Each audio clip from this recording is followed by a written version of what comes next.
টাকা দিছিলাম। জীবনে তো অনেক ভিডিও শেয়ার করছেন, এই ভিডিওটা শেয়ার করেন। কারণ হচ্ছে এই মুরব্বী এত কষ্ট করে পোলাপান মানুষ করছে, আজকে পোলাপান তাকে ছুঁড়ে ফেলে দিছে। পুরুষ মানুষ আমরা যতক্ষণ দিতে পারবো ততক্ষণ ভালো। সারা জীবন শুনে আসছি যে ছেলেরা বাবা মাকে ফেলে দেয়, আজকে দেখলাম ছেলেরাও তাকে ফেলে দিছে, মেয়েরাও তাকে ফেলে দিছে। তাহলে তার মনের ভেতরে কতটা দুঃখ, কষ্ট, যন্ত্রণা। আর সে যে অভিশাপটা দিচ্ছে মেয়েদের, ছেলেদের, ইনশাআল্লাহ বন্দুকের গুলি মিস হবে, তার কথা, তার অভিশাপটা কখনো মিস হবে না। সবাই ভিডিওটা দেখতে থাকেন, ভিডিওটা শেয়ার করে দেবেন যাতে ওনার ছেলে মেয়ের কাছে ভিডিওটা পৌঁছে। সবাই ভিডিওটা দেখতে থাকেন। এই টাকা পয়সাটাই হইল আমার সবচেয়ে জীবনের কাল। আমি মন থেকে, দিল থেকে তাদেরকেও অভিশাপ দিই, আমার মতো একদিন যেন তারা এই জায়গায় আসি দাঁড়ায়। বুঝছেন, আল্লাহর কাছে এদেরকে সোনার সামিসও করে মানে দুধ খাওয়াইছি, সোনার সামিস।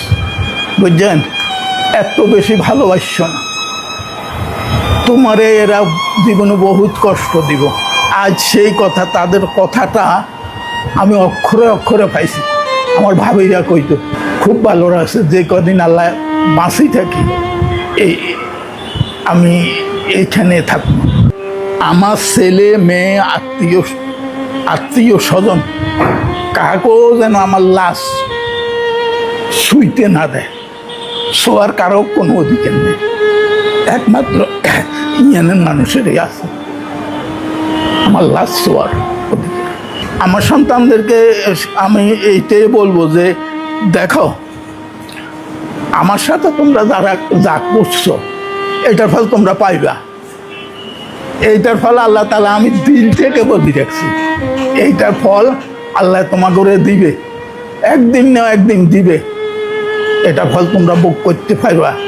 আমারে তো ওনারা জায়গা দিছে, সাইডটা খাইবার দিছে, থাকার জায়গা দিছে, এদেরকে আল্লাহ যেন এইটাও না দেয়। বিশেষ করে আমার মেয়েকে যেন না দেয়।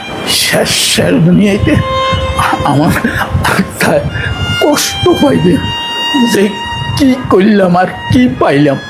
বাবা বলতো, ও খোকা, যখন আমি থাকবো না